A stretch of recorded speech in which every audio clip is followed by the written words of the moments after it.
Can I please start by first acknowledging that we are on Bidjigal country, sovereignty never ceded. Myself, as a Kalkatongu and Australian South Sea Islander woman, would like to pay deep respect to Bidjigal elders, past and present. And I think that this afternoon's conversations absolutely lend themselves to core questions of power and privilege.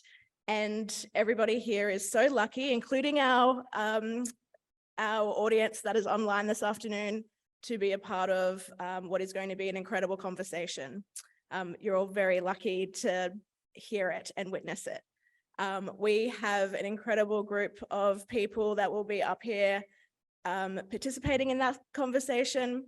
But to begin with, we have a wonderful guest, a friend of mine for many years, that I'm very excited to have present to us this afternoon, a keynote.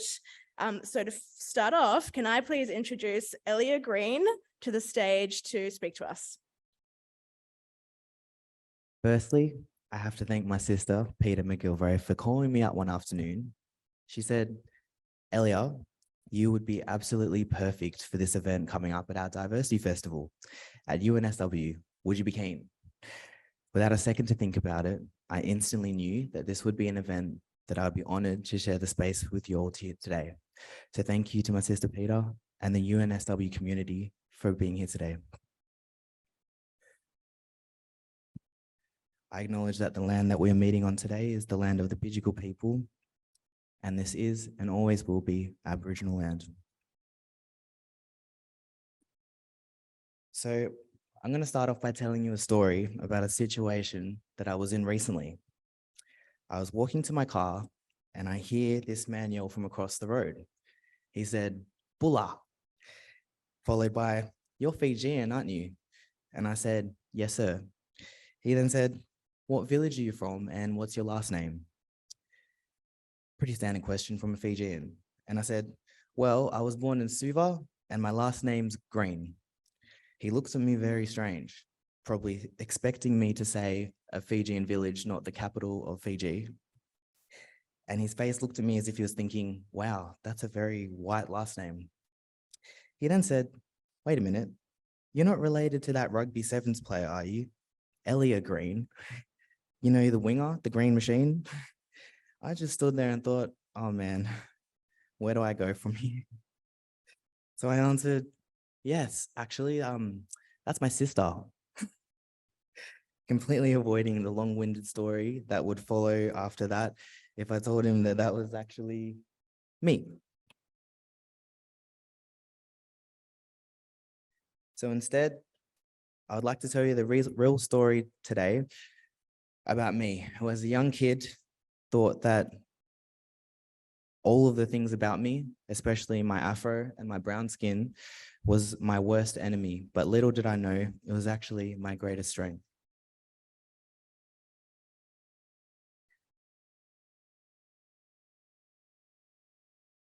And on the topic of diversity, I thought it would be necessary to share the story about my adoption in Fiji. I knew very little about my birth mother and no knowledge about my birth father. All I do know is that my birth mother had told the hospital that she couldn't look after me because of her circumstances. And so the plan was to leave me at the hospital and to be raised by the orphanage until I turned 18. Little did I know that I would end up with the most extraordinary parents that would decide to spontaneously adopt me at the hospital that day. This couple would change my life forever. They were staying in Fiji because it was one of their favorite places to visit with the laid-back lifestyle, and it was the perfect place to write a book. My dad, Evan Green, was an Australian author, a rally driver, journalist, and storyteller. My mum, Jolanta Green, was a beautiful Polish woman that was also a talented journalist and radio host at the time. One day, my mum was approached by a local security guard that randomly asked her if she was free, if she could help his sister, who was giving birth at Suva Hospital at the time. She is young, she has no support, and she has no money to even pay for a hospital bed or medications to give birth. With no hesitation, Mum was on her way to the supermarket, She filled up 2 trolleyfuls full of baby supplies and essentials. She sat with my birth mother while holding her hand and while she gave birth to me. She had no clue that she would then be asked if she wanted to keep me. My birth mother couldn't speak any English, and she had told the doctors that she had no intention of keeping me due to the circumstances and her safety. She also told the doctors that if the kind Polish woman wanted to take me, she was also happy with that. My mom, Yolanta, was beside herself and an emotional wreck. She had strong morals and values and couldn't accept the situation without giving my birth mother an opportunity to change her mind. So my mom actually took me back to the village 2 weeks later to offer me back in case she wanted to change her mind. And after several attempts, I was lucky enough to stay in the arms of the woman that would change my life forever. The story of my brother Mitch being adopted is very different, but that is his story to tell. The reason why I wanted to share my adoption story with you is because I truly admire the way that my mum handled this difficult situation. As a white woman in a privileged position, her first response was to help my birth mother with resources, to support her, and to give her the opportunity to make a choice, even later down the track. And something I also really admired about her is that throughout many years of us growing up, she knew the importance of keeping our culture, speaking the language, and even having a Fijian nanny that she flew over to live with us in Australia.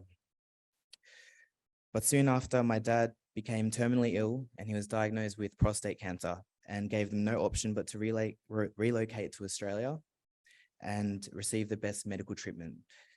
Unfortunately, less than a year into Australia, we lost our dad. So one night we were looking at some photos together. My mum was showing my brother and I some of the amazing countries that she had traveled to throughout their journalist career. There was one photo of her riding a camel. And my brother, Mitch, said, "So does that mean that I've been on a camel too because I would have been in your belly?" Mum just froze and she took a big swig of her red wine.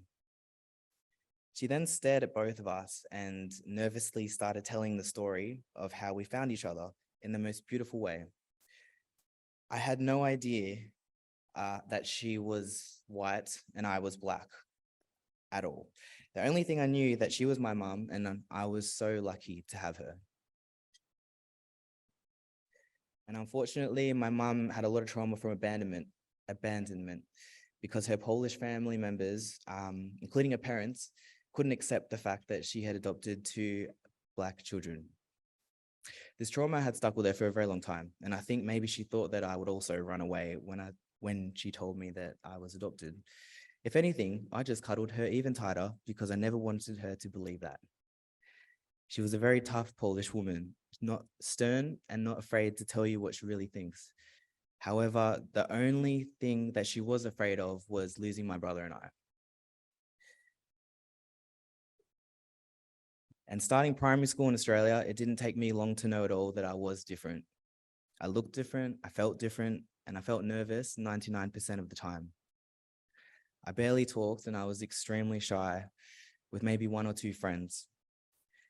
Kids at school would tease me about my afro, my skin, and say they have no idea if I'm a boy or a girl. I would be thinking, me too. So the awkward questions started a very long time ago, and they still happen today. Just as well, I'm a storyteller, both fact and fiction. If kids would ask me, why is your mom white and you are black? I'd say, oh, that's because my mom had a terrible chocolate addiction and the doctors warned her if she didn't stop, it's really going to affect her pregnancy.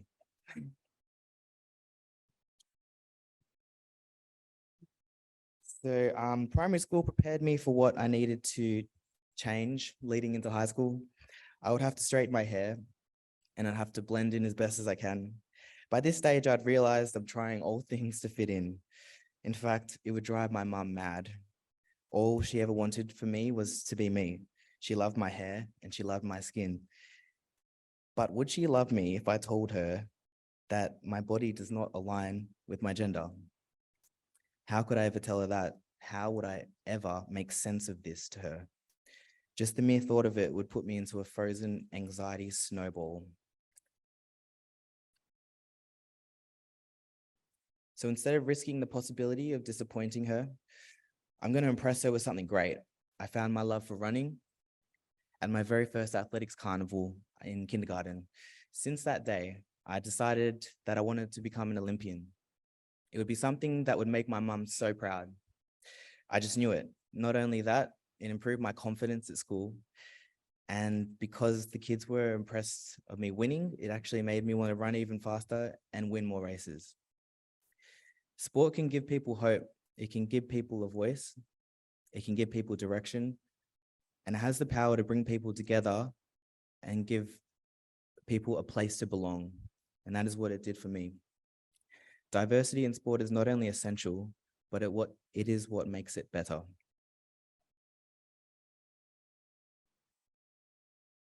And I think my mum got me just about every single Olympic DVD and book available in Australia and made sure that I never lost sight of my Olympic dream. In fact, I stuck posters around my entire bedroom of the fastest Black athletes at the time. I wanted to be just like them. I'd qualified for my first ever international athletics meet at the World Games in Doha, Qatar. My first thought was, how on earth are we going to afford this? We are so broke. So mum, being mum, went on her way to every local business in the community, trying to find sponsors to fund this trip. She managed to get in touch with the local cinema and they agreed to donate all of the funds from the premiere of Twilight. The cinema was full of kids from my school and the community, and we managed to raise enough funds for my trip. I will never forget this, and the lengths that my mum would go to give me every single opportunity to achieve my dreams. This was the power of representation, manifestation, and truly believing that I could be what I could see. Which is also where I find much of my motivation today, to continue to share my story and to prove the possibilities. Speaking of possibilities, 2016, this dream came true.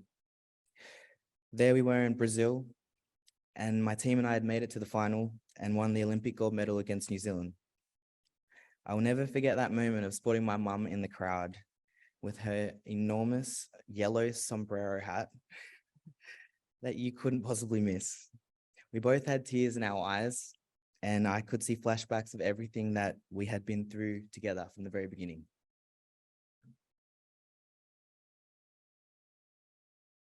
And nothing could prepare me for my worst nightmare yet, my mum passing away just days after returning from the World Cup in 2018.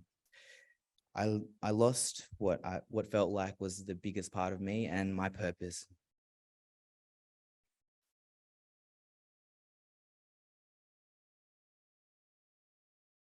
I was starting to get injured more frequently, countless surgeries and long periods in rehab.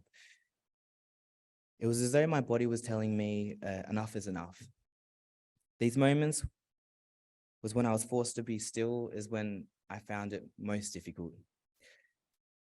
Then there was a controversial event that unfolded throughout the Tokyo Olympic selections and the day that I was told that I wasn't going to be selected. Retiring from professional sport was going to be the biggest change in my life. However, it was also a time that I was finally going to be able to undergo my gender transition that I had planned and had been waiting for such a long time. What I couldn't plan for was the reactions and opinions of others about me, not to mention the aftermath of the media and publications consisting of different versions of my story being told. That was absolutely daunting. The media plays an enormous role in how society views diversity and all topics. This position of power should also have the responsibility to empower gender diversity instead of opening up continuous one-sided debates. Near the end of my retirement, I still hadn't told anyone except my beautiful partner, Vanessa. So I thought, you know what? I'm going to tell one of my teammates that I love and trust. So after a long session on the field, we were in the change rooms, and I thought that was a good time to tell her. The change room is usually where some pretty interesting conversations happen. So I said, hey, I've got something I've got to tell you. I've been keeping it to myself for a very long time. And basically, I am the same Ellia you know, but my gender does not align with my body or just who I am as a person. And when I retire, I'm starting my transition and I have my chest surgery already booked in. She looked at me with the most excited face and said, oh my gosh, Ellia, are you serious? With her eyes and mouth wide open. She then said, me too.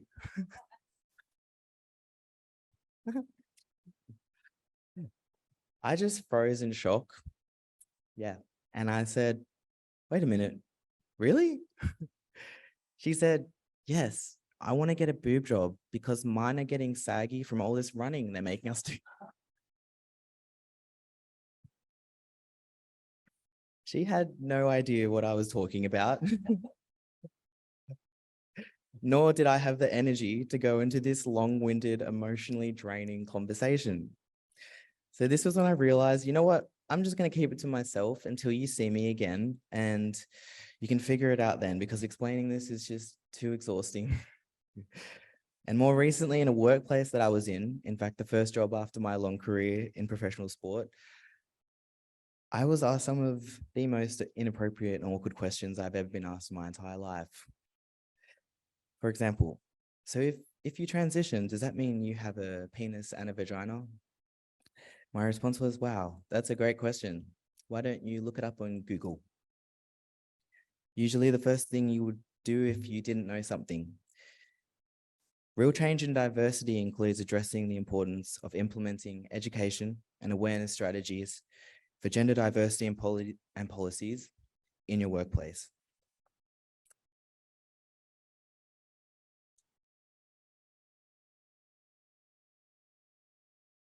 And in April 2022, I started my transition and journey into the happiest, most authentic and liberating version of me. This is my soulmate and life partner, Vanessa Turnbull Roberts, who is a proud Bundjalung First Nations woman who continues to show up for her people in everything that she does. And she's loved me unconditionally since the day that we met, reminding me that love truly has no boundaries. Also graduated at UNSW. In the very beginning of our relationship, long before my transition, she asked me just months into knowing each other, do you want to have kids one day? And I was silent for a while, and then I said, I definitely want to have kids, but if I'm honest with you, I'm not going to be a mother. I will be a father one day. And she said, I know, you will be an amazing father. And just as my mum would say to me, we were destined to be together. Here is our beautiful baby Waitui. She was born, and when she was born, I looked into her eyes and thought, I never want you to think that I was afraid to tell the world that I'm your dad and I am who I am. So I'll end my story today with this quote. There are two basic motivating forces, fear and love. When we are afraid, we pull back from life, but when we love, we are open with all that life has to offer, with passion, excitement, and acceptance. Thank you, everyone.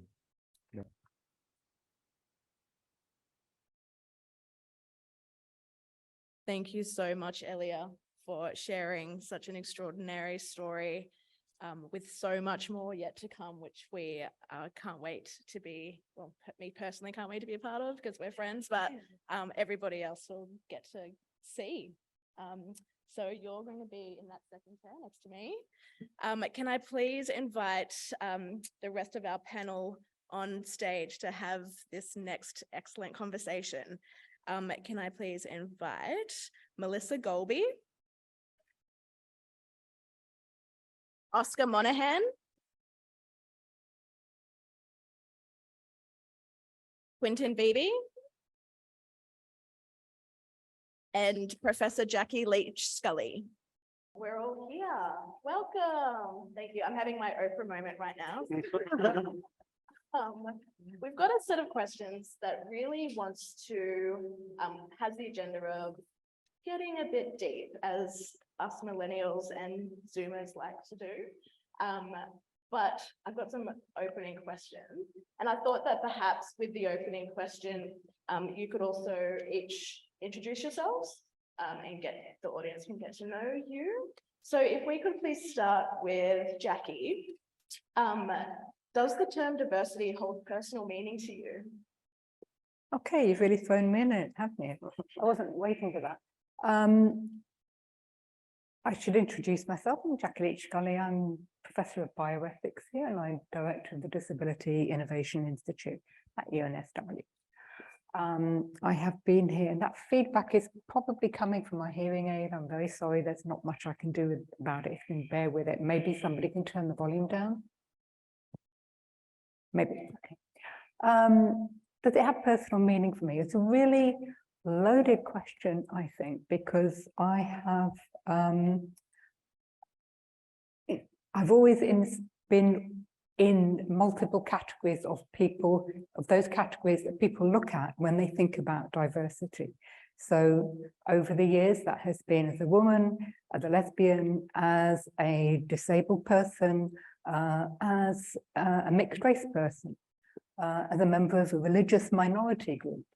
So in a sense, yes, it has all of those personal meanings for me, but that also means that it's an understanding of diversity, which is looking at it as a representation of difference, because all of those categories at one time or another have been pointed at by somebody saying, oh, we don't have enough of those in our group. We need to be more diverse and we need to get some more of those in.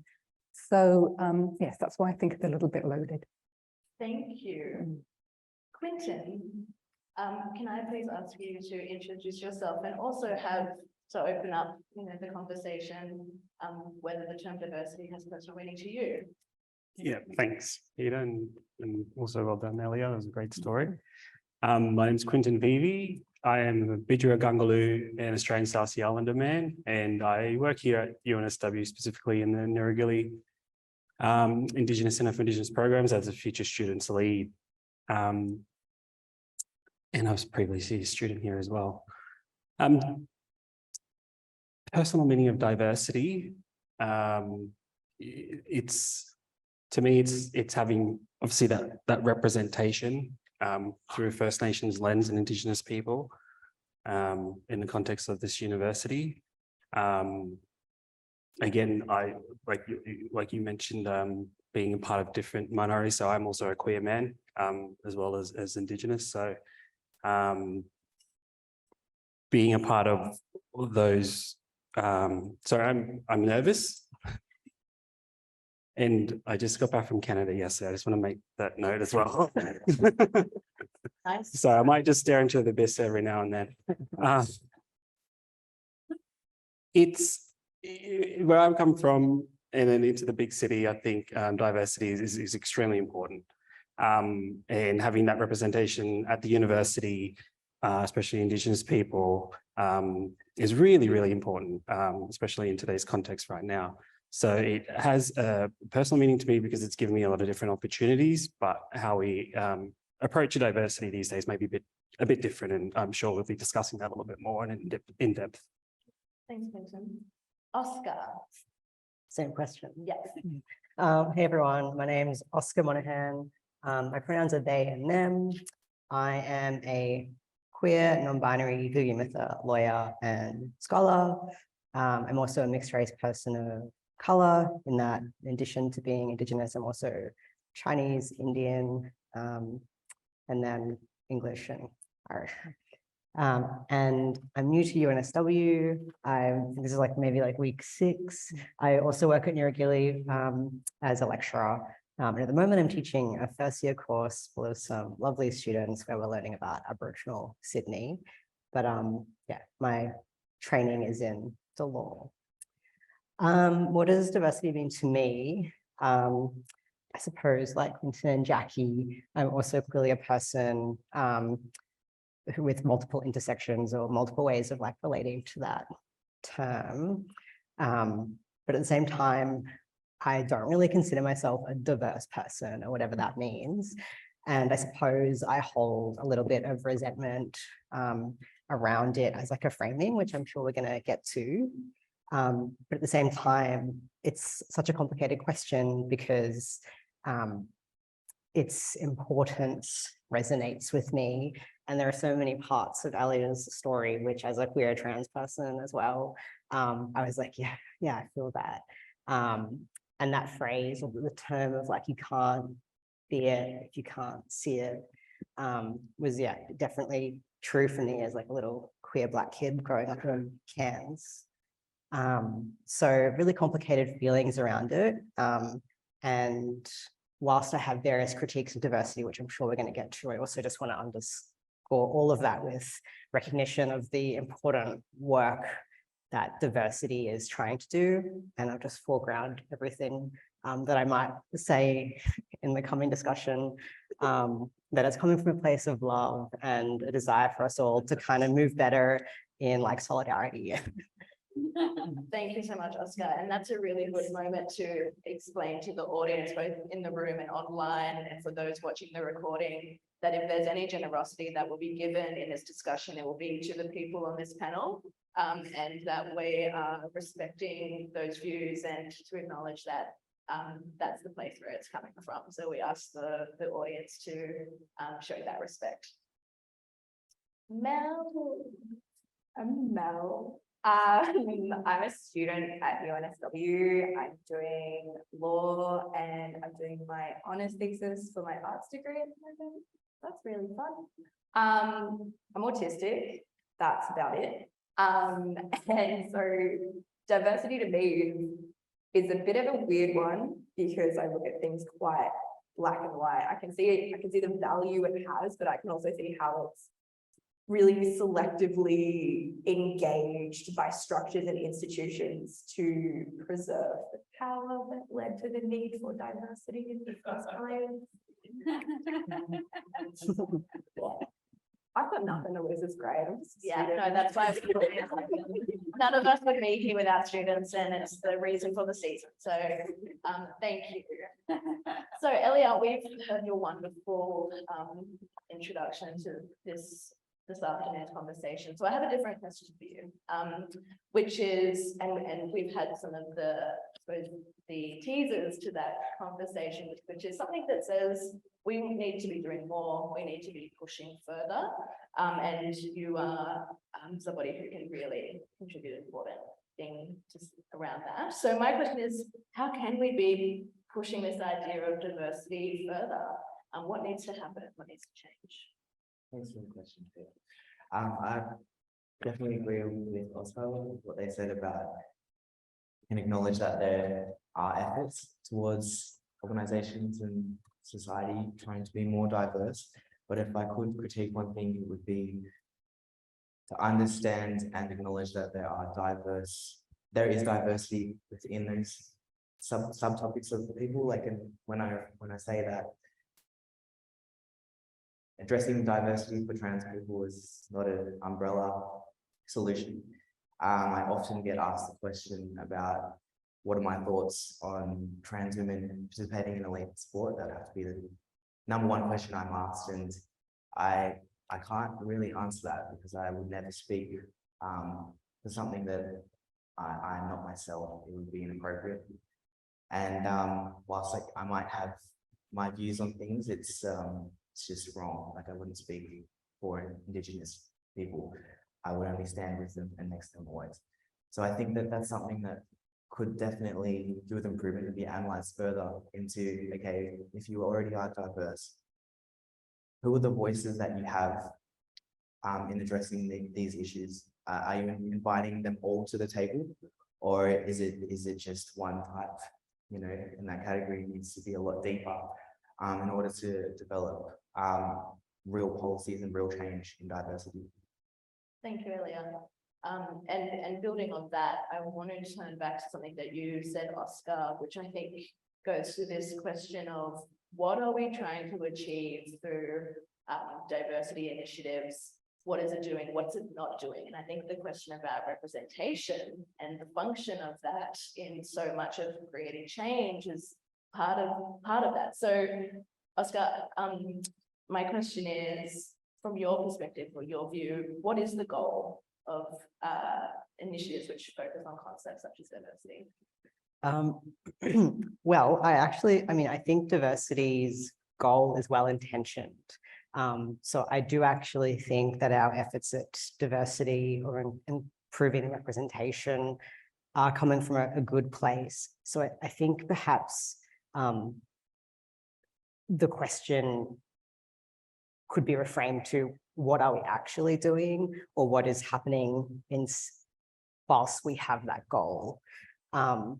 And there will probably be different views amongst everyone in this room. But I suppose Mel has already kind of gestured towards this, which is one of the things that is happening with current diversity efforts is flattening of like power relationships or power structures. And would be one thing. Another thing that I did have down to kind of mention was that with our focus on diversity and our proactive diversity efforts, we also mask all of the work that goes into maintaining the status quo at the same time. And by allowing that to be invisible, it's just another way in which we reproduce those power structures. Mm-hmm. Yes, thanks. Jackie, is there something that you wanted to say about that question of what we're trying to achieve, or what's the goal?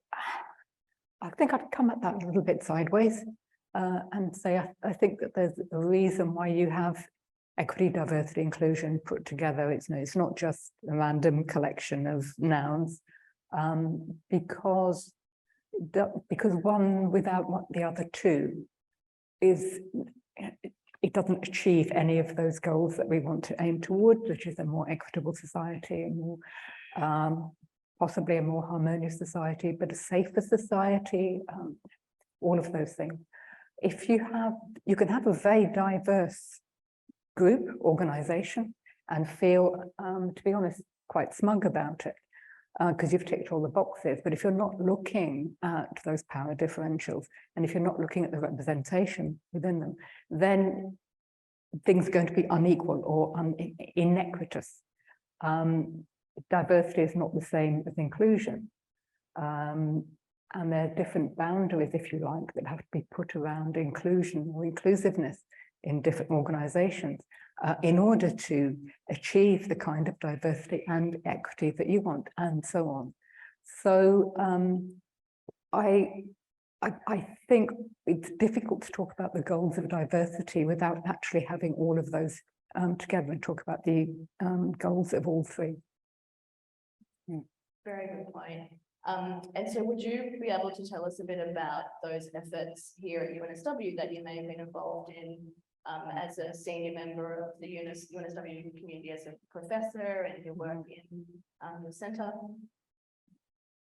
Well, the Disability Innovation Institute does what it says on the tin, really. We try to do research about disability. We try to change the way that people think about disability, which is to think about it as an aspect of being human that's going to hit most of us if we're lucky enough to live long enough anyway. And I suppose what we're trying to do by that is also, as an initiative, change the way that other areas of so-called diversity are looked at, just as being another way of being human and being addressed as that rather than a special case. To my mind, I think the university tends not to do that very well, because it does tend to hold up particular diversity groups and minority groups and focus a lot of attention on them as special, rather than saying we need to consider this as just another way of being human. Okay, let's go from here. On the other hand, I also have to say that every time I've come up with an idea since I've been here, the university has been very positive about it. So that's, pushing at an open door there. Institutions like universities are juggernauts, trying to get any kind of change within effectively the 3-year lifespan in which most people are present in the university and notice any change is really, really difficult. So I'd be interested to know actually what other people's experience of that within this context at least has been. Thank you. And that now would be a good time, I think, to Mel, I don't know if you want to start from the student perspective, or maybe one of the other, what do you think, have a think, one of the other panelists might want to respond to Jackie's question about the structural change that's required, or what needs to happen at a structural level to achieve some of the goals which, you know, initiatives around diversity, equity, inclusion are dancing towards. Oscar or Quinton? I feel as a new person at UNSW, I probably can't speak directly to the UNSW point. So I might. And if that's the basis of the question, I think Quinton would probably be better placed. Yeah, I think I've been working here for 2 years now in this space, and you know, the representation of Indigenous students and some of the challenges that are sort of met, and to be able to increase that representation is more around the systematic processes that I've seen that universities have. It's not necessarily purpose fit in a way that is going to bring true, or not true, meaningful engagement or diversity of people.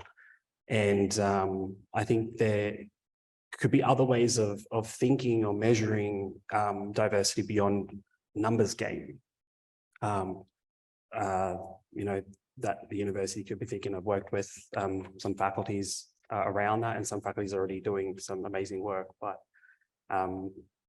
yeah, you're right. It does take a long time to get certain things changed. And I don't think that's necessarily, I think the system has to change. Yeah, I mean, if it was just about the presence of diversity in the rooms where decisions were made without people actually holding the power, then it would just be happening by osmosis and we wouldn't be here. So there is something that needs to happen very differently. Is it just a matter of people in the structures of power being diverse people? Is that what it's about? Is that what needed, or is there something different to that? Like you're looking at me. I'm not sure. I don't want to jump in front of anyone. No, go. But I mean, I would say, no, that's not sufficient. And I think I'll just take it as a step out of the university for a second to illustrate this point. So now I'm going to jump to the question of policing, or the police as an institution is like the almost like polar opposite example. You can have a police force that's doing everything that it's currently doing, and then inject a more multicultural workforce, if we can call them workers, and they will still do the same things. They will still commit the same acts. So it's not just about changing the face of any given institution, but like fundamentally either abolishing it, or in the case of the police, or restructuring it. And I actually think what I would want to get to beyond diversity would be to think about social reconstruction, right? Like, what does the society we want look like? And I don't just mean that in terms of faces, but actually in how we relate to each other and whose knowledges are prioritized and privileged. Yeah, and so it's not easy work, and it actually involves, I think, a problematization of all of our own privileges, and also a ceding of power to, I suppose, different ways of being and relating to each other. Absolutely. And I think, you know, we call it structural because this stuff is deep. Like, we have to go really far down to, you know, get into it, get it out, have something different, however you want to imagine it in your mind, that helps you kind of see it the way that we do as to what has to change.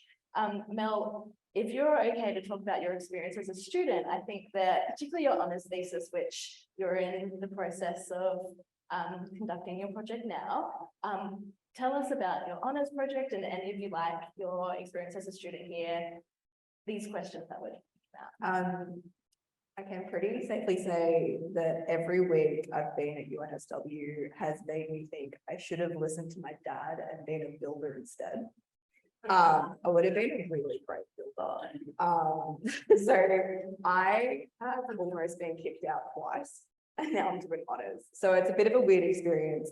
The problem with me is because I feel like in a lot of diversity and equity efforts at the university from a student perspective, a lot of the time, class and socioeconomic status is just completely taken out of the equation. There are pathways to get equitable learning plans, but getting an equitable learning plan is dependent on having the right kind of paperwork to get that box ticked. And once you have that box ticked, it's a lot easier to access what you need to access.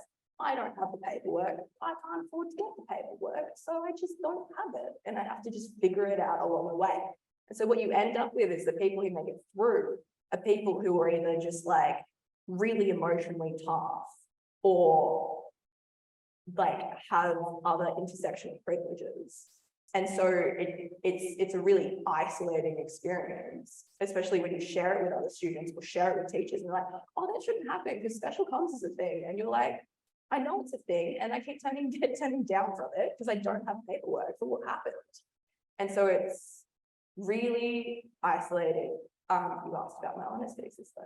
My honours thesis is looking at how late identifying autistic and ADHD women are engaging with neurodivergent as an identifier and why they're engaging with neurodivergent as an identifier rather than disabled. And the reason that difference really bugs me, for lack of a better word, is back to this whole structural issue that we're talking about. Like carving out neurodivergent as this third class in between, and they're not tackling the underlying ableism. They're trying to assimilate themselves into ableist structures in an ableist world and present themselves as like quirky girlies who just need light skin to be productive members of society, when it's like so much deeper than that. It needs to be deeper. It needs to be deeper. You need to like tear the whole system down and remake it. I don't want to be brought into a system that doesn't value me and puts conditions on me being included in it. It's, yeah. Excellent.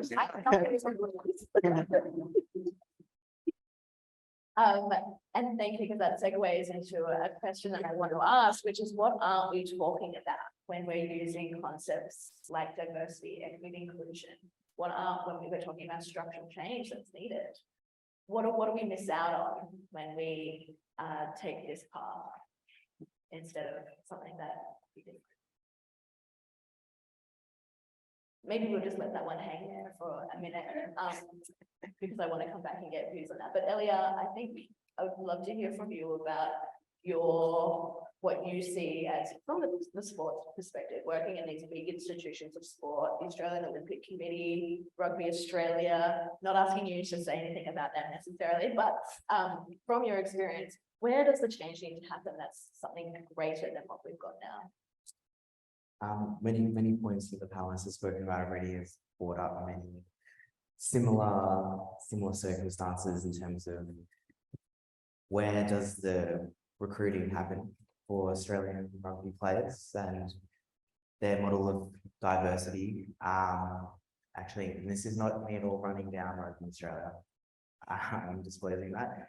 However, there will be one tournament in a year called the Dreamtime Sevens, which is for Indigenous youth to participate and to scout talented Indigenous players in Australia, which there are so many, but how many of them come through into the Australian program? I could probably name one that I've seen in 11 years from those programs, and same goes for Pacific Island tournaments.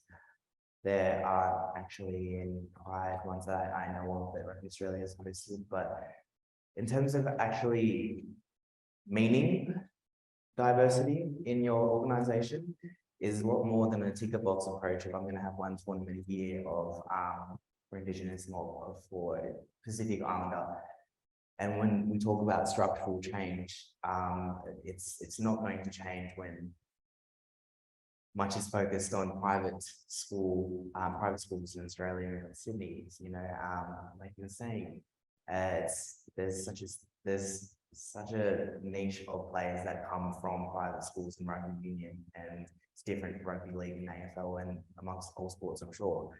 And I think until like that changes and the availability of grassroots programs in sevens and rugby union to all people of all socioeconomic backgrounds, I think it's really hard to see like real change go forward if it's not available to everyone.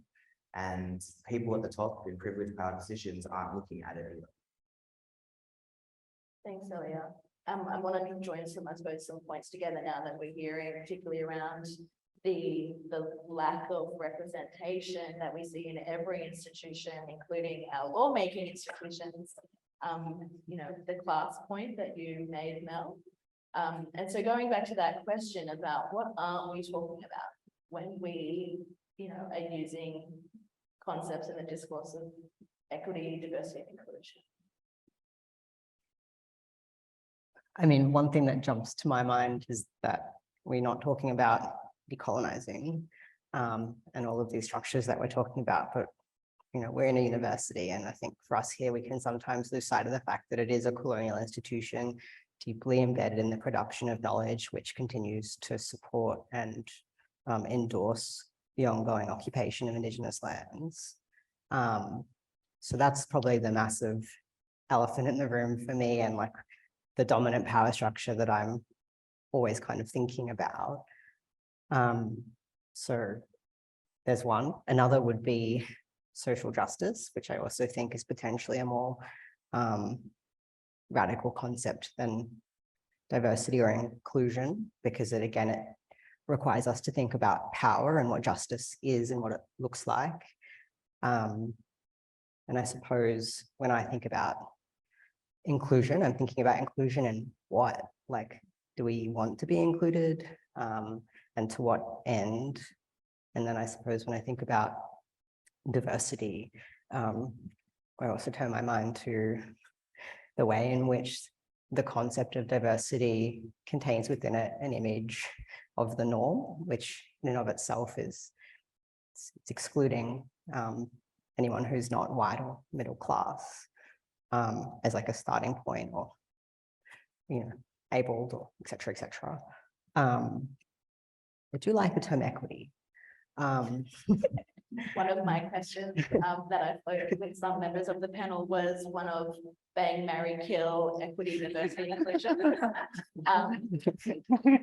Which you don't have to answer that question, but maybe it's more experiment for everyone. It's probably obvious how I'd answer that. Like I'm gonna marry equity, I'm gonna bang diversity, and I'm probably gonna kill inclusion, because again, inclusion in what? Like I'm here to change the institutions plural, I suppose. Yeah, so easy question. Quinton, I thought that you wanted to say something about that question of, but you know, what aren't we talking about? And from your perspective, working in thinking about students and Indigenous students coming into an institution that has historically not been a safe space for us to be as students, as scholars, and that reflected in, you know, our visibility here, our sense of being able to be here on our terms. Yeah, absolutely. I think we're not talking about the ripple effects of Indigenous representation here at the university. I guess also, okay, I'm just going to go into yarn time now. Look, I often have conversations and people come up to me, what do we do? What do we need to do better? What more can we, how can we get more students into this degree or that degree and whatnot? And I try and focus, or not focus, I try to sort of change it to the point where it's like, as much as we definitely need that, we definitely do, and efforts are actually happening. What else are you doing? What else are we measuring in terms of, I guess, probably can't come under the term of diversity, but I'm just going to say it in this space. Indigenous Australian culture in terms of what are you doing beyond that? Like, let's get out of in addition to the numbers, let's see what else you can do. What are other ways of measuring success when it comes to that, and really challenge that thinking and how they, you know, can engage in a more meaningful way as well. Yeah. Does it answer that? Yeah, absolutely. And I think, you know, going to Oscar's point about knowledge and where that knowledge comes from to do things differently, it does have to come from outside of the thinking that has produced the status quo that we have now. And it certainly has to, you know, the reference point for ideas or concepts like diversity must be beyond whiteness, surely. And so I guess the question is there anything left in the concept of diversity, equity, inclusion together as a bundle separately that is useful to us in pushing for more and pushing for the change that we want to see? Jackie? Yeah. In some of the discussions and conversations and meetings I've been in since I have been at UNSW in the division of EDI, which is now 4 years, it's been really interesting sometimes to ask the question, okay, what diversity? Why is it a good thing? And it's like cricket, you know, everybody knows it's a good thing. They can't articulate why it is. Similarly with equity and with inclusion too. Sometimes the response that you then get is a highly instrumental one about, well, we know there's all this evidence that shows how much more, you know, productive organizations are once you have a diverse workforce, et cetera, et cetera, et cetera. And it's a real heart sinker because that might be true. But supposing it wasn't true, you know, supposing having a diverse workforce or student body made no difference at all, or even made things outputs worse, or made, you know, places less productive, would we then all stop doing it? Well, I'd hope not, because, you know, you kind of want to shake people and say it's the right thing to do. You know, it is a good. It's an ethical principle. It's a moral thing. Come on. But somehow the conversations never go down that deep. And that's worrying to me, that it's like an unrooted plant. Everybody knows these things are good. If it's unrooted and not part of the foundations, it also means, which is also something one sometimes sees, that sense in which it's a kind of fluffy luxury add-on. And when things are really harsh, that's where you withdraw the funding from, because, you know, the fundamental core business of the organization or whatever is not directed at those initiatives. So I would really actually like to see some grappling within this university and elsewhere, you know, people sitting down and saying, okay, what's good about diversity? What's good about equity? So that I hope nobody will come out with the conclusion, well, actually it isn't, and we all go away. I hope what would happen is that people would come out with a much better embodied and felt sense about why they care about this thing. Thank you. I think that's a really important point to get to at this stage of the conversation, because we're not solving, you know, any problem, like we're not providing solutions up here, but really important points to take back and reflect in this work. I guess the question, like off the back of that, what is the change that we need to see then? How do, Ellia, you talked about education and that being an important point, but we also, what we're saying is getting people to grapple with their privilege. How do we do that in an institution like the university? Mel, I have thoughts. I feel like the biggest problem in why we can't grapple with why diversity is a good thing is we don't want to grapple with, as institutions and structures, that doing diversity well means labor and it means giving up power.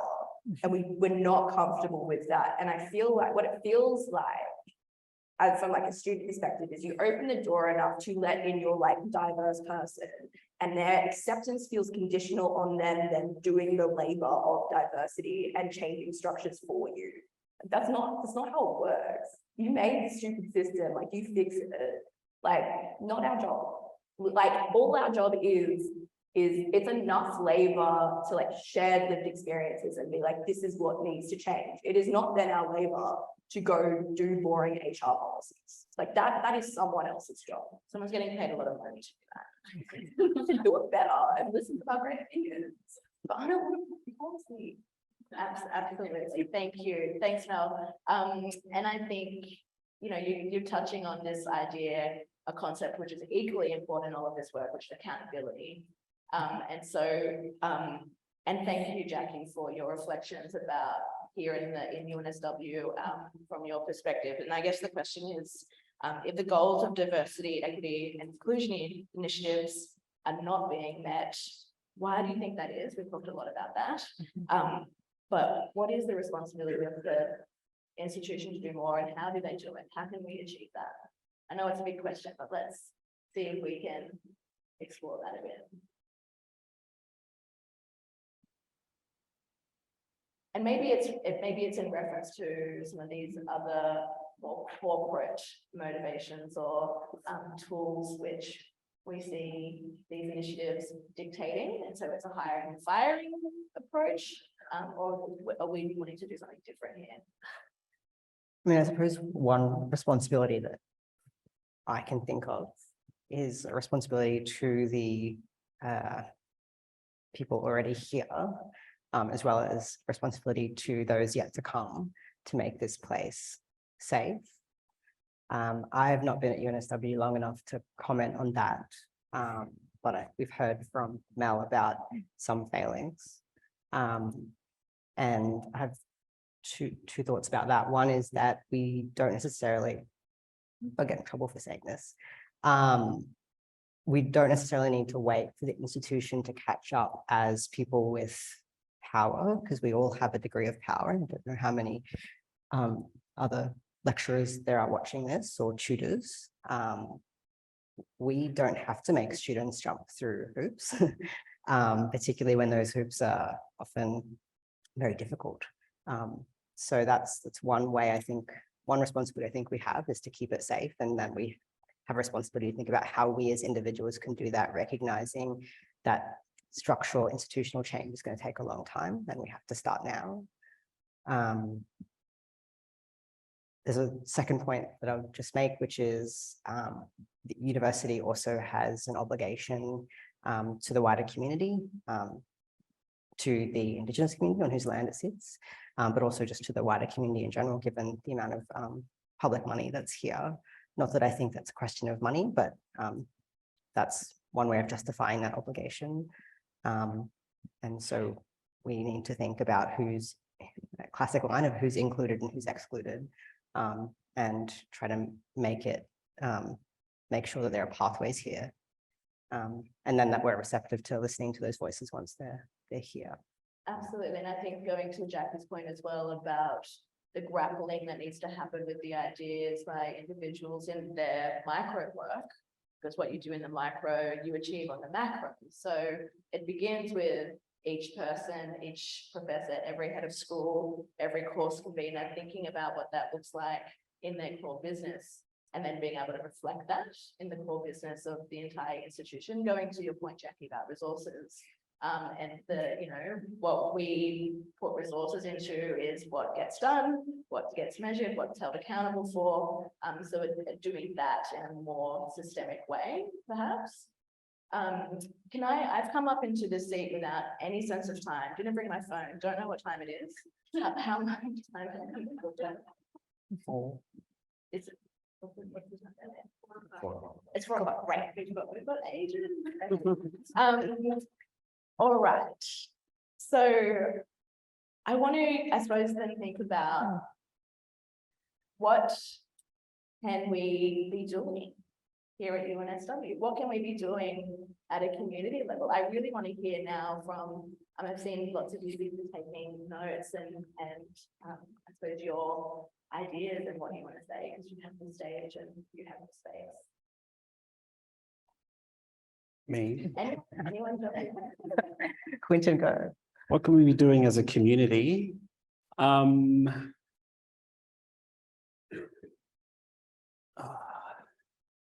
don't want to tell people what they need to do. essentially. You know what I mean?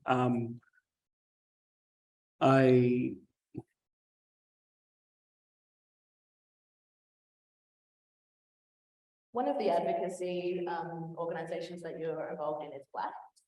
What is the role of Black as an Aboriginal community-controlled organisation doing in this space? Do you want to tell us a little bit about that? In this space. Oh, you know, in the world. Yeah, I guess the main work is to have a safe space for LGBTQ plus sisters and brother boys through the education programs and through other initiatives and really uplifting the representation in there. I think I get where you're coming to get me to get to now. So I think we can make space for the type of support, safe space. I think we can celebrate Black excellence in a way that goes beyond the numbers, but doing it in a way where you're sort of asking the group or the people, like, how do you want to be represented in excellence? What does that look like for you and not necessarily for institutions, if that makes sense? And I think, yeah, bringing everyone along with their journey, you know what I mean? Yeah, I mean, thinking about, you and I have both been at UNSW in different ways for a long time. I was a participant in the winter school, the Neurogilly winter school, when I was in high school. And I've told this story a lot, so apologies if you're hearing it for the 5th time. But my cousin, who was living in Peta MacGillivray in Cape York, rang me and said, "Pete, there's this program at a university in Sydney where we get a whole week off school and we get flown down to Sydney and we get to visit the university and have a look around, and it's really fun." And I thought, absolutely, I want to go on that. And I was in year 12. It's halfway through year 12. I visited UNSW Law School. That was a program. It still is a program. It's in a different form now, which Quinton has designed and runs.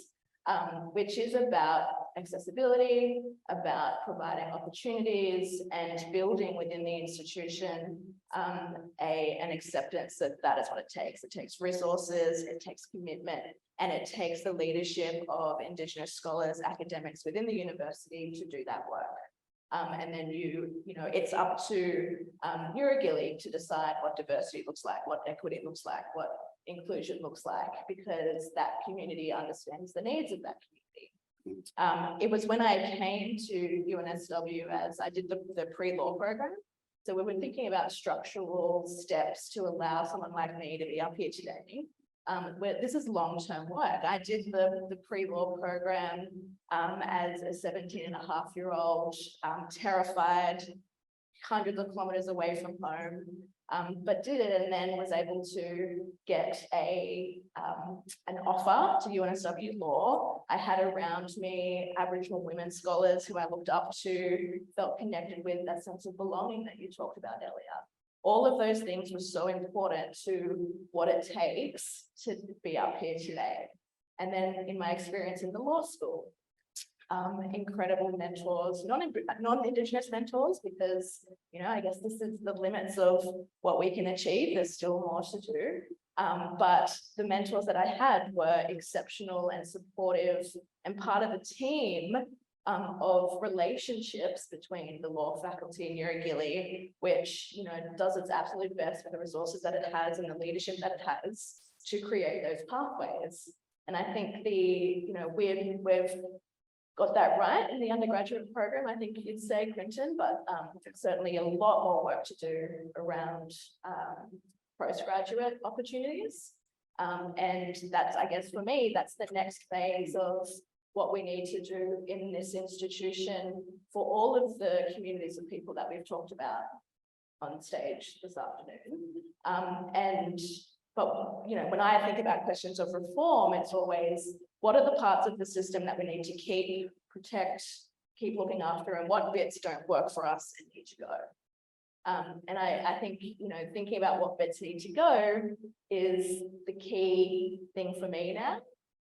And how do we educate and bring along perhaps the last devoted people to the old way of doing things from when we, only licked stamps and didn't communicate with any other needs? What do we need to be going towards greater? I've been at UNSW too long for a student. I started in 2017. I'm 26 and still undergrad. It's depressing. But in that time, it's been worse as it goes on. Because as the university, the move to trimesters was awful, and then just the casualization of staff, you feel that as a student. And when, like Oscar was saying, when it's just like, I'm still at this uni because a select group of tutors and lecturers chose to not make me jump through hoops in like very select points in my uni degree. And I can imagine me if I started now, there's not enough relationship between staffing and students because of structural staffing and class decisions that the university has made, that wouldn't have happened again. Like, it should not have been worse at the end of my degree than it is at the start of the degree. Like, it's worse, it shouldn't be worse. Yeah. And where are the, where is the opportunity for you to have that heard, and, be acted upon and something done with it? Where would that be what you would want as a form of accountability? Or for you, what is that? Like, yeah, honestly, yeah. I feel like as well, my relationship with my autism is complicated because it is an invisible disability, so it's a choice to disclose it, and I very rarely felt safe enough to disclose it in a university setting, particularly in classes where class participation is marked. It doesn't go well if you tell them you're autistic and then they're like, oh, okay, what do you need? And then it goes worse somehow. And that whole system is way too difficult to navigate. And every time I have disclosed or pushed back on what someone has been saying on disability issues and it's not gone well, it just makes me less and less want to actually do the labor of making them better. If they're not going to do the bare minimum, why would I put more effort into that if they're not giving me anything in return? That's making me think of this broader concept of from Dean Spade of trickle up social justice. It's a very good short YouTube video where Dean talks about that if anyone's interested. But basically the idea is that if you do work for those who are made the most vulnerable by various systems, and you make the space work for them, you'll also capture everyone else. So we should be starting in terms of how we do our coursework from a place that meets the needs of the students who would be captured by the phrase diversity, I suppose. And that will then benefit all students. Yeah, absolutely. There's a message that's been trying to get to me, but I can't see it. There's one. Oh, it's the Q&A. More questions. Okay, so how are we? I'm just going to seek some assistance from my friends. Yeah, hello everyone. So we have had a question come through online, and also my colleague Lucy is going to be passing a mic around if anyone in the room has a question. Please put your hand up. We had one come through, so thank you for an excellent event so far. This question is for the whole panel and chair. What motivates you to continue fighting for social justice? Wonderful question.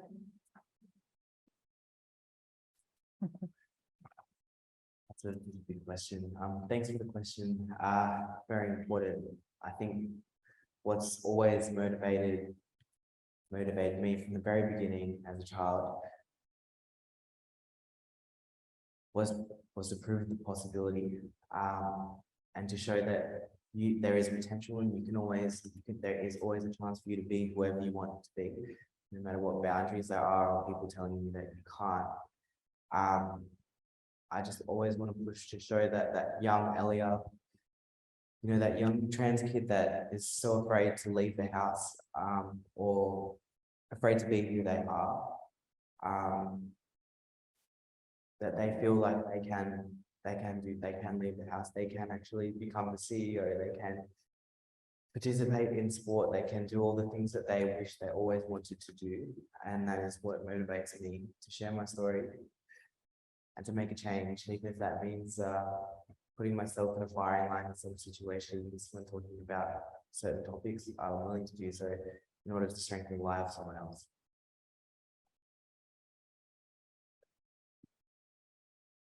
I'm just real mad all the time, like so mad all the time. The only thing that is getting me through this whole degree, the only reason I'm doing my thesis, is I have so much anger and nowhere to put it. And that is the only way to get through the anger, is to try to do something productive with it. And if I just like seethe, it's not good for anyone.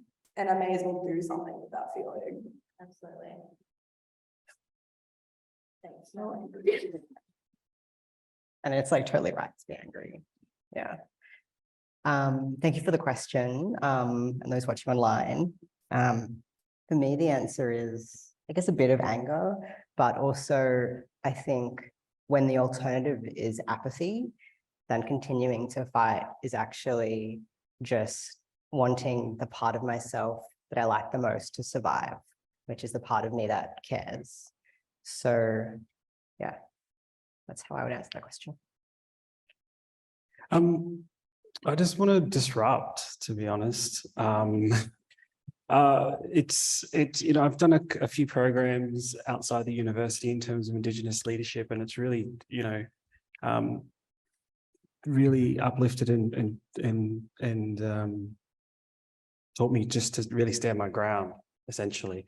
And I hope that, you know, that's what keeps me driving in this space, and the fact that, again, time is long, obviously, when it comes to changing systems. But I hope that everyone that comes behind me, and especially the students that I work for, those ones trying to come through the golden gates of this campus, you know, they get the most out of it, you know, and it shouldn't be that much. It shouldn't be a struggle.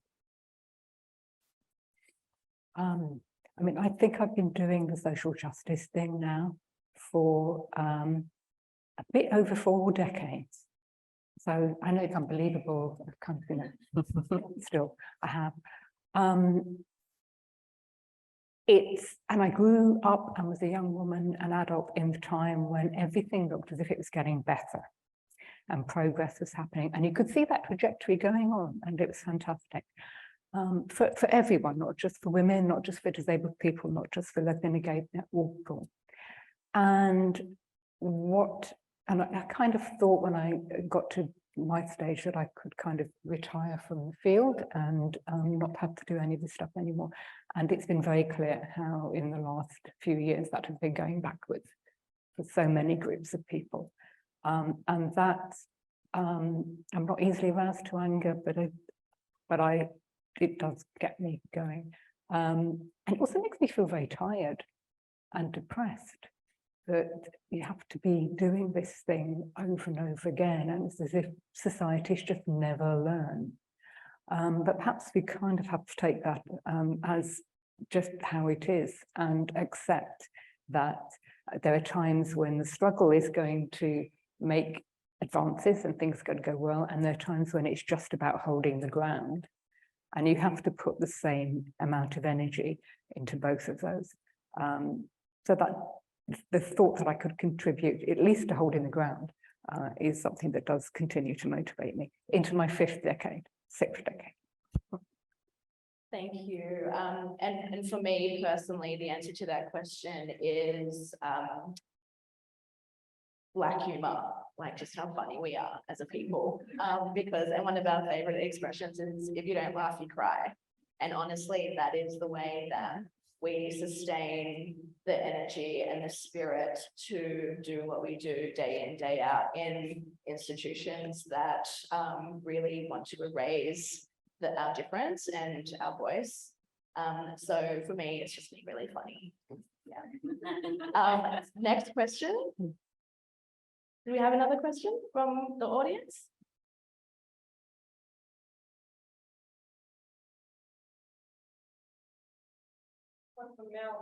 Oh, hi. Hello, hi. Disclosure is a risk. They ask why, like, when you said these things, is there a place for that to be listened to? I'm sure you haven't said it just once and you haven't said it in just one place.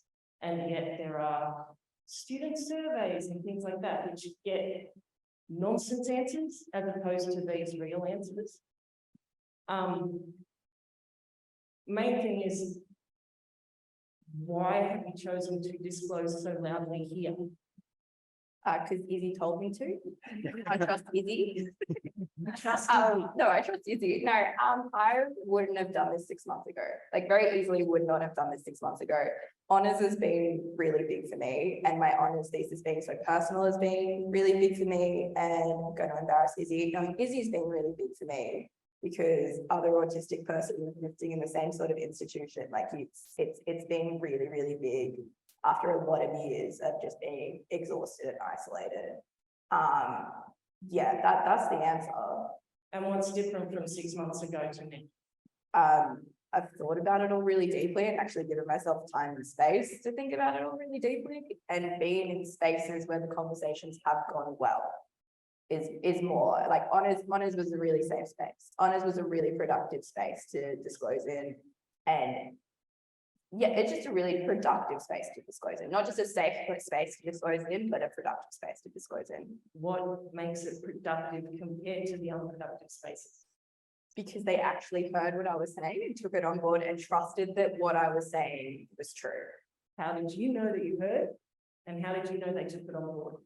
Because it actually led to a whole conversation. I feel like it's easier to know what happens when they're not taking it on board rather than like when they do take it on board. When they do take it on board, it's just like a normal conversation in an academic context. What has often happened, particularly down the hill at law school, is I will bring up an issue related to disability and I will just be told, I think there's research that disabled people are discriminated against in evidence. So I don't know why there would be push for reform on discriminating against disabled people in evidence. You're like, okay. And then you have a whole class discussion that's basically other people who are very smart students and like very culturally aware on so many issues that essentially will then do class participation. That's just like, I have a friend who's disabled and I think this. I'm like, that is not what we're talking about. That is not the issue that we're talking about. And so when that happens too many times, you're like, I'm just, I can't be bothered. I can't be bothered. But yeah, it's all right.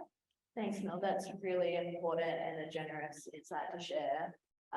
And solidarity in that experience is from Indigenous students and myself when we see into Osca's point about knowledge production and the curriculum design, the program design, which just is so inflexible and incapable of having a point of reference which is meaningful to us and meaningful to the communities for whom the knowledge is going to be used and have effect.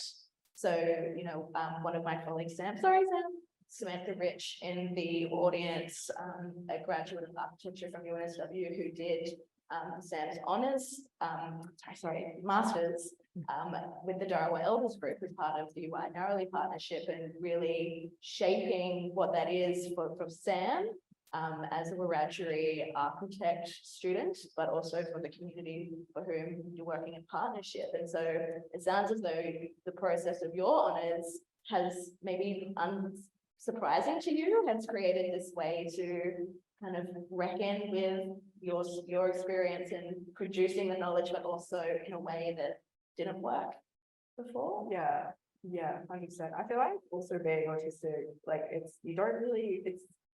it's by its nature an isolating experience because you don't really come from a community and there's no like, oh yeah, there's the autistic people that like at the autistic bar. Like it's not a thing. It should be a thing, it'd be great, but it's not a thing. And so yeah, I feel like it was just like, yeah, the last 6 months is the first time it hasn't felt isolating and the first time that you realize what happens when you have community behind you and you know it's not just you. Yeah, wonderful. Thank you so much. It's time check. Sorry, Ellia, what time have we got there? 4:15. All right, I think we have time for some more questions. Hello. This is following on a little bit from that about disclosure. So I know for me, I'm totally going to catch you up with this, Mel, because I was a late diagnosed person with ADHD. And so I've got my own experiences and backgrounds in terms of disclosing an invisible disability. But for all of you, because I imagine, you know, being transgender or First Nations, it's kind of up to you when you tell people. And around your disclosure, not just at university, but across your life, what have you found are some great ways that people have helped you to feel safe and to feel heard, you know, in different contexts? So if there is, you know, anyone that's not sure, that wants to be supported but doesn't know how, what are some ways that they can help people to feel safe to be their authentic self? I'm going to start just with my perspective working in the UI and Yarrowlee partnership, and to share a really important and profound message from the Darraway Elders Group, who we have our UNSW partnership with, which is, you know, things move at the speed of trust, and that to feel safe, you actually need to have some sense of trust that what you have to say will be heard, will be understood, and that you won't be harmed. And the principle of do no harm. And I think what we're getting to in this conversation is, you know, having some self-awareness about what those harms are. And that's not work for us to do, but for others to do themselves independently. But it really comes with trust, in that that's labor, which, you know, instead of the others on this stage doing, that, you know, we all need to do. I think like my personal experience in terms of when I have felt safest and disclosing information about my journey, and it's been certainly when I haven't been asked these intrusive questions. The questioning part, I think it's, if you do want to know something, I will just remind you can always look it up on Google, because it is no one's responsibility to educate you about who they are for whatever reason that is, whether it is about autism, being Indigenous, or being a trans person, or transitioning the process of, can't begin to tell you how many times I've been asked these questions. And well, one thing I do say is that if you have to start off your questions with, look, I hope this is not too inappropriate, but, or look, I'm definitely not racist, but, or I'm not definitely not transphobic, because if you need to start the sentence with anything like that, then there's your red flag. So that's kind of how I tell people in terms of what's appropriate and what's not appropriate, and how can you provide a safe space. And if people do get nervous about pronouns or getting that wrong with me, that I don't get overly upset. I would just say, like, you know, my name is Ellia. You can always just call me Ellia if that's something that you're struggling with. Just remember that you can always refer to someone as their name. And I notice people feel really under pressure with pronouns at the moment when I have discussions sometimes. So yeah, they're the main points I would say. I disclose early or not at all. That's like the only two ways I have of being. Or like when I say not, maybe like 2 years down the track, I will disclose after I know them to trust them. And it's really only when a person feels like they're really empathetic. The only thing I have with the autism thing and the Googling thing is most of the time they will Google things about autism, and it's things I objectively disagree with. So I'm a lot more empathetic with people asking me questions before they start telling me about curing me. So it's one of those ones that's a weird line, because it's not a niche thing, but it's a niche thing in people's heads and how they think of diversity. But it's just, I think it's more empathy. And I think that also comes from my work with kids a lot. So you get a lot of questions, and you learn really quickly how to tell when someone's actually asking a question and meaning it and meaning it in an empathetic way, and then they're just being a dick. Yeah. I'm so sorry. Yeah, I suppose I think a good rule of thumb is like not to other in your, whatever your response happens to be. It's kind of all been said. I will say that I have a funny anecdote of telling, I worked at the Aboriginal Legal Service as a criminal defense lawyer in the kids court until 6 weeks ago. And I was telling another lawyer, or I just mentioned, oh, in case you don't know, I'm Indigenous. And her response was, a lawyer for the ALS was like, to touch me and say, that's so beautiful. And I was just like, please never talk to our clients. So that's an example of someone who's trying to be well-meaning, I guess, but just completely failing at treating you like a human being and not othering you. So I disclose pretty early and upfront, particularly with being non-binary. I feel like I have to. As someone who tends to be gendered as a woman, I was born female and I continue to be gendered as a woman. I have to kind of do it. And trust doesn't come into it at all. It's just a way of kind of insisting on a space being made for me. Yeah, I don't know. I don't know if that answered your question very well, but I'll be quiet now. Yeah, I disclosed early, if not straight away. I'm pretty proud being Indigenous, South Sea Islander, queer. I think that's, me really.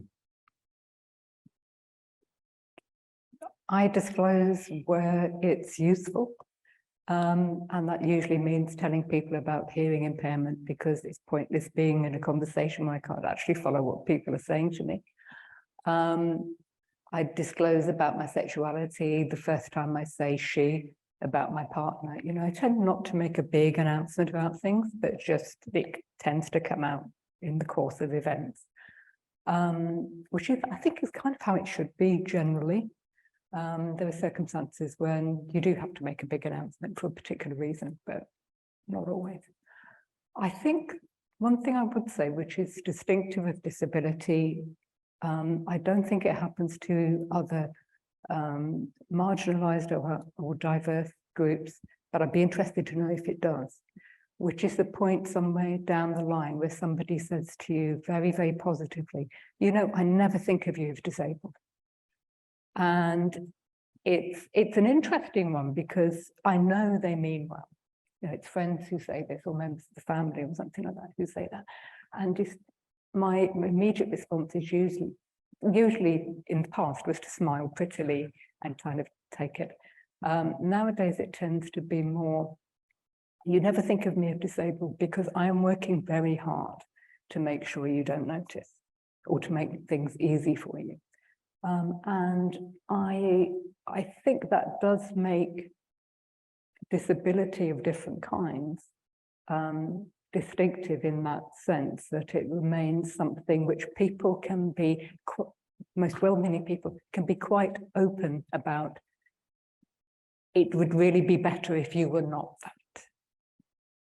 Whereas the majority of people, I think, would at least not say openly, it would really be better if you were not Indigenous, or if you were not trans, or if you were not gay, whatever. Absolutely, because I think the disclosure shifts the power sometimes, where, you know, myself can be coded as white because I find myself in rooms where I'm having conversations with people who hold a lot of power, and they don't anticipate that an Aboriginal person nor an Aboriginal lawyer would be in the room and be participating. And so that becomes a moment where you have to say, actually, I'm seeing this very differently to you, and here's why. And it becomes really important to be able to do that. And in those occasions, you know, it turns into a different conversation, which is not one about trust, or good point, but just needing to stand with your power. Mm-hmm. So with that, I would like to thank everybody so much for coming, but more so would like to thank our wonderful panel. And if we could please all give a huge round of applause.